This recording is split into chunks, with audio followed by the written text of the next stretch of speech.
Hello everyone, and welcome to another podcast story. If you like adventures, hiking, walking, wildlife, and the remoteness of Scotland, you've come to the right place. Here, I will take you with me on a fantastic adventure to a place I have never been, making you feel like you're there, smelling the air, hearing the wildlife, and feel the weather on your face. How good does that sound? All my podcasts are true adventures, and you can watch the videos on the YouTube channel if you choose to. Nothing is exaggerated or fantasised in any way. It's me telling you all about my wild adventures. So get yourself a coffee or a tea, kick back, put your headphones on and close your eyes, and join me as I take you camping on the wild side. This is a story of a 3-day adventure I did with my daughter Charlie, which feels like a while ago. We had decided to do 2 bothies and a remote beach camp. The first location we were heading for was one that I had never been before. I found it through the Bothy Bible book, as I do with most of the bothies I go to. It lies on the north shore of Loch Etive, a stunning part of Scotland and a beautiful area. Very picturesque. It is, of course, Cadderlie Bothy. Flicking through the pages, I stopped at this page and read some more info about getting there, and looking at the pictures as a guide, which never seemed to do the bothies justice, to be honest. Bothies are fantastic. Not everyone's choice for an adventure, but this was ours. The smells, the sounds, and the look of each bothy are all different, and that's the excitement of them. So seeing the bothy with your own eyes is way far better, and if you're an avid hill walker, wild camper and bothy user, then you know the rules about keeping them tidy, free of rubbish, treat others with respect, and report any damage to the Mountain Bothies Association, who will then organise people to come and inspect it before repairing it. So the majority of bothies are left pretty decent and in good condition from the last user. So anyway, back to our adventure. We had set off on our travels from Edinburgh and headed through the small village of Crianlarich and on to Tindrum. Stopping at the Green Welly Boot for a coffee and a stretch of the legs is always the done thing. Soon leaving Tindrum and taking the road to Oban, we were heading through the many small villages and taking in the beautiful scenery around us. Passing Tainault and then crossing the Connell Bridge, looking at Loch Etive on the right hand side. Just after crossing the bridge, we turned right and took the small and in some places single track road all the way along the side of Loch Etive, which was fantastic. We didn't meet a car on this road, which was very lucky. A very scenic drive, and this would take us all the way to Bono and to a dusty car park just off the road. The weather was breezy and cold, and turning off the engine and catching a glimpse of people in diving suits practicing scuba diving in the sheltered part of the loch was actually quite entertaining. Not often you see that. We sat for about 5 minutes taking in the views and watching the clouds zip past, and then got out and got our kit sorted. The car was moving from side to side as the winds picked up. With us all sorted, waterproofs on and jackets on, we locked the car and put our rucksacks on, and we were soon setting off along the quiet track to the local quarry. It was a great road to start the walk. A path diverted us away from the quarry for safety reasons, taking us through a small wooded area and out of sight of the quarry. As we followed the path, we could hear a screeching noise, a very distinctive sound. Turning and looking at Charlie, I shouted, "That's a peregrine screeching." We both looked up and seen 2 breaking the blue sky and could see them very clearly. The screeching was an alarm call that they were not happy with something. But with what? The two peregrine falcons soared in the sky, both calling and moving very quickly. With only a few beats of their wings and soaring, then stooping, they disappeared and blended into the steep quarry faces, easily over 100 feet high. Suddenly a different sound was now calling, and that was from a pair of ravens that were in the area. Large, black, slow-moving birds gliding through the quarry, and they were on the hunt for scavenging food. Ravens give off a croaking sound as they communicate to others, a very distinctive sound when you hear it. They circled around for a good few minutes while the peregrines reached high and dived into the quarry. We can only assume that this was a nesting spot or a territorial area. That's why the peregrines weren't very happy. The ravens and peregrines were actually amazing to watch in the natural settings. We watched them, and soon the ravens disappeared out of sight, and that settled the peregrines, and all went quiet. So continuing along the road, it took us along the side of Loch Etive. The weather had begun to calm down and the sun was shining. A great walk, seeing all the hills on the other side of Loch Etive as the sun shimmered on the water. The birds were chirping in the trees and the bushes gave us a very happy feeling. The walk was pretty straightforward and wasn't too heavy going, so mostly flat. Charlie and I had a great chat about life, as you do, and having the banter that father and daughters do. We both have a dry sense of humour, and the continuing jokes got worse and worse. We came across a large gated section with signs telling us we were entering a historical woodland. No fires were permitted from here. Very unusual, until I realised that we were in an ancient oak woodland. This was awesome and very magical. The woodland was untouched and very, very enchanting. As we headed along the track, oak trees take many decades to grow, and this was indeed a very special place indeed, with most trees probably a good few 100 years old. Our chatting continued and soon came around the bend in the track and catching a glimpse of the little bothy that we would be staying in tonight. It's always exciting when you see the roof or side of a bothy you're going to, and always wonder what it's like. Passing a fast-flowing river and turning down onto a grass track which led us down to the back of the bothy, which was only about 100 yards. We seen a person cutting wood off to the side of the bothy and guessed he must be staying there too. So we gave him a wave and we'll probably meet him shortly. This was Cadderlie Bothy. The views from this bothy were awesome and just incredible to look at, but we will come back to them shortly. But first, let's get inside. Walking round the front of the bothy and up to the brown door, taking hold of the handle and giving the door a loud knock, just to let anyone know that was in, we were entering. It was an unwritten rule, I think. Entering the bothy, you never know what to expect. So in we went and had a wander around, as you do. The furthest away room was a fair size and well lit from the windows. It had a fireplace, a table, a bookshelf, and plenty of room for people to sleep. There was also a bike there, which we guessed was the person that was cutting wood.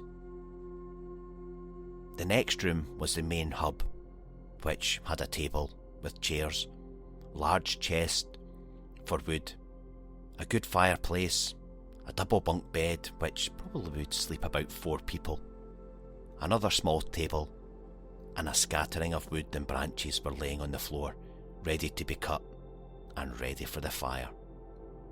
Again, probably gathered by the person outside. Small pots and stoves and cooking equipment were on the table, and with large windows lit and plenty light in. The final room we looked at had a double bunk and also had the person's gear and belongings in, so we didn't explore it any further, since he was already there. It's just a bit of manners. Placing our rucksacks in the main room and making ourselves at home. Out with the pots and got some water on the boil for a cup of tea. We were loving this little bothy, with lovely views out of each of the windows. The water was boiling and we just sat in the chairs looking out the window with a hot cup of tea in our hands. The views were amazing. Trees down to Loch Etive and the hills and mountains beyond with snow-covered tops, making things look cold.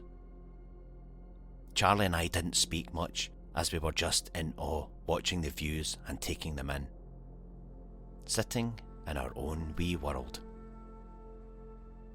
The bothy door opened and the chap who was cutting the wood came in with a bundle of logs and kindling and added them to the growing pile on the floor.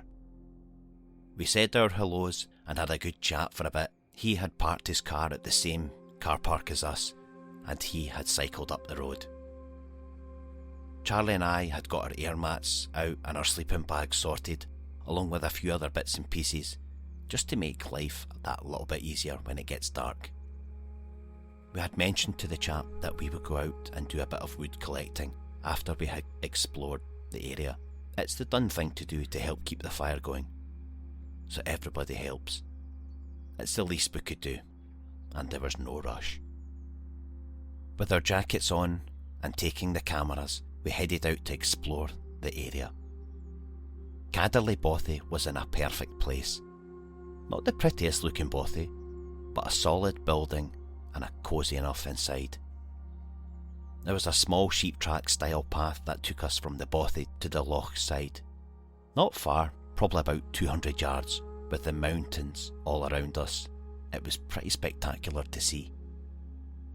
A small number of ruined buildings were overgrown in the grasses and brambles and nettles, so this must have been a little community or farming area back in the day. Some patchy areas of wet ground on our walk, but nothing drastic. Walking across some shingle and then stones to Loch Etive's water edge, with my hands in the pockets, keeping them warm from the cold air, and just stared at the shimmering water, feeling the peace in the air and the calmness it gave me inside.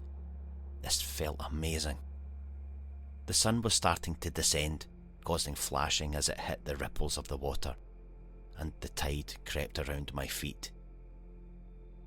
The mighty Ben Staraf was standing to my left with clouds clipping the top. I did a wild camp on Ben Staraf, but didn't manage to get to the top, but instead to a plateau, not far from the top, mind. It was a light dusting of snow that evening, and by morning my whole tent had been covered. A great experience, and that video is on the YouTube channel if you ever want to watch it. I was soon distracted by a herd of Highland cows that were just along the shoreline from me.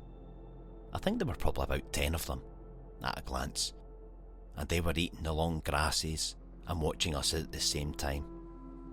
Highland cows are brilliant. A very Scottish animal, and one of the best types of animals for creating habitats, by eating just about everything. And with the weight of them, they just walk everywhere, and their hoofs make small pockets which fill it with water and churn up the ground to bring more life and growth. The big hairy placid beasts just wandered about and not bothered about us being there. Loch Etive is just short of 20 miles long, and at its widest point nearly a mile, and some 150 metres deep. A pretty impressive sea loch indeed, surrounded by an abundance of mountains and hills. The loch leads onto Glen Etive at the north, which again is very impressive, and that leads onto the awesome Glen Coe. We spent a while down at the water edge and wandered about taking in the views and letting our senses take everything in, but it was late afternoon and a good time to get back and gather some firewood. Beside the bothy was a wooded area. I did mean to say earlier that we were actually out of this ancient oak woodland, so it was just a normal farming area, and all the wood and twigs we found were already on the ground. I'm not one for cutting trees down unnecessarily. I usually just find everything on the ground, so it's just how I work. The woodland consisted mostly of silver birch trees, and there was a river that ran past the Bothy to Loch Etive. This provided us with drinking water and for washing in. Charlie and I had wandered through the woodlands, gathering what we could off the ground and taking it back to the Bothy, breaking it down into smaller sizes, ready for the fire. With enough wood collected, it was time to make dinner, and on the menu was chilli.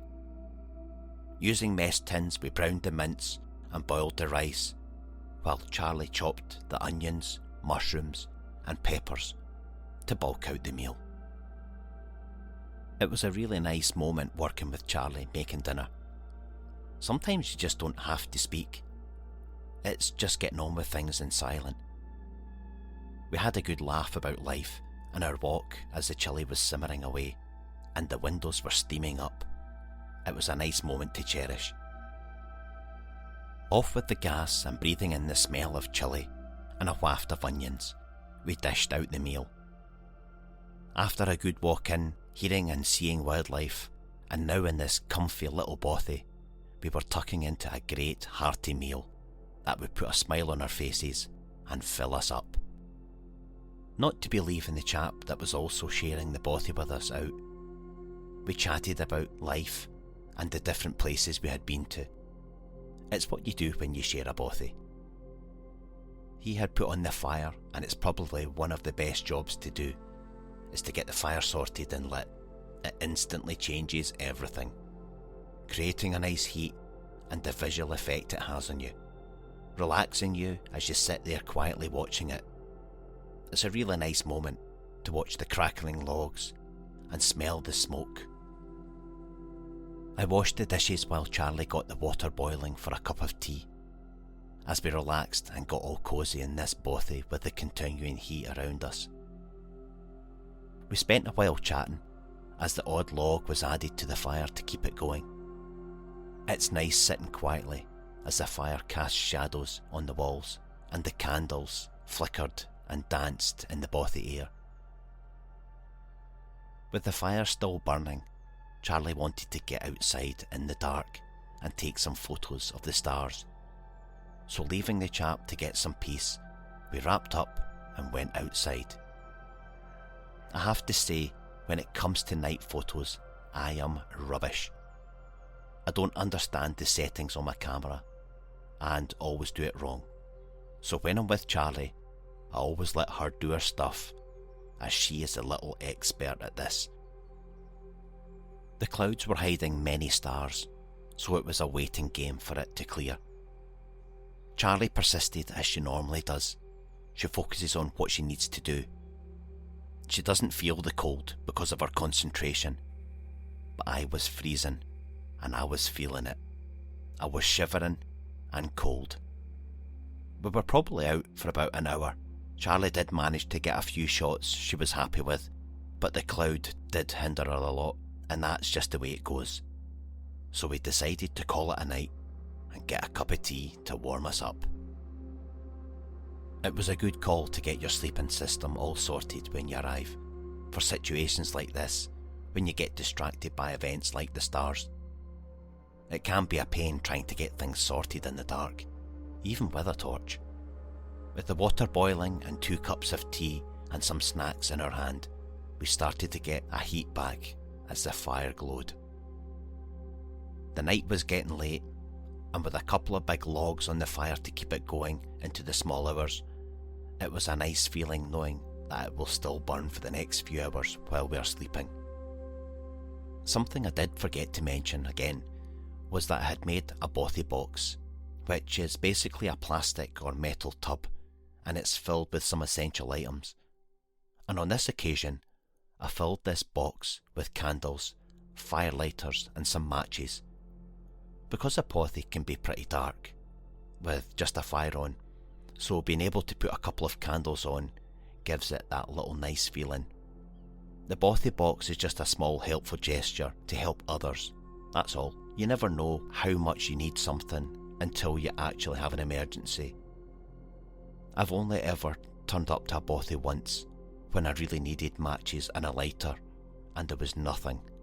So I went cold, and they are a saviour in this kind of situation.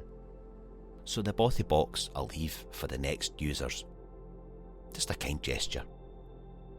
So the logs were on the fire and the pot boiling for the last time as we filled the hot water bottles to keep us warm a bit longer during the night. Hot water bottles are a saviour. Some say go for a walk before you go into your sleeping bag, and that creates the same effect of heat, but that's not always possible. So the next best thing is a hot water bottle, and that helped us a lot. With our night clothes on and in our sleeping bags, it was time to relax, all warm, watching the fire and reflect on the day. Watching the fire is just a great way to drift off. It's mesmerising and calms everything down. The small candles were flickering in the Bothy air. We yawned a few times, and that's a good sign to close your eyes and drift off to sleep. Daylight started to appear through the dusty glass windows, with cobwebs dancing in the light breeze outside. The birds could be heard chirping from the trees outside the Bothy. I never seem to sleep great in a tent or Bothy. It's probably to do with my air mat, or more so, do with me being a fidget. I toss and I turn until I get comfy, so it does take me a while. I'm like a dog in its bed, circling around and around. The fire was out and just the ash in the fireplace. The candles were burning and flickering in the air. I turned over in my sleeping bag and went back to sleep and get another hour as nobody else was awake and I couldn't see the time. I must have drifted off for about an hour and I got a better sleep than I did all night. Unzipping my sleeping bag, it was time for me to get up, and when nobody else is stirring, it's quite a skill trying to be quiet. Nobody wants to be that noisy person in the morning, waking folk up, or at least I don't. Feeling the fresh, cold air in the Bothy as you get out your sleeping bag, it's not great. So getting changed pretty quick is key, and putting on clothes that are cold is again not great. But when you're changed, it only takes a minute to warm up with the initial shock. Opening the Bothy latch quietly and popping outside to get the fresh air and get a weather check, it was very still, cool, fresh with the slightest breeze. Daylight was now up and the birds were chirping more and more. The Highland cows were not far away and they were feeding well. Charlie had woken up and was dressed. A cup of tea was needed before a word was said. Water in the pot, gas on, and a flick of the lighter and the flame was lit. Cups prepared and ready. Waiting for the water to boil, I freshened up with wet wipes on my face to waken myself up. Steam filled the Bothy from my pots boiling, pouring it into the 2 cups and letting the tea bags steep.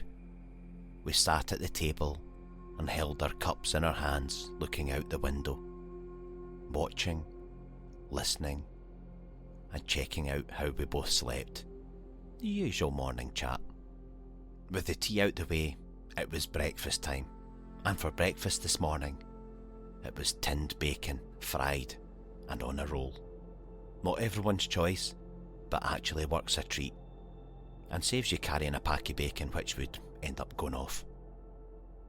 Frying pan on, oil in, and Charlie slicing the bacon, then into the pan, sizzling away, and finally on the rolls, making a perfect breakfast roll for us. Along with another cup of tea, it was an ideal setup for the morning. Dishes done and put away, then making a start on packing up things while we were relaxed is less stressful. We wrote in the Bothy book as you do, and finished packing up and started to tidy up. We then done a little bit of cleaning in the Bothy, Although the chap was still there and staying another night, we did tidy up a bit. It's the done thing. Cleaned out the fire and put the remaining wood in the large chest storage box. The weather was great now, and it was time to say goodbye to this little bothy. Wishing the guy well, Charlie and I left the bothy and headed back up the way we came. The sun was shining as we headed back along the loch side. It was nice to stay at Cadderlie Bothy. There is a lot of history surrounding this bothy and the area, so it's definitely worth checking out if you're interested in that. A great location, and probably only a 4 or 5 mile walk from the car park, so it's nothing hard going.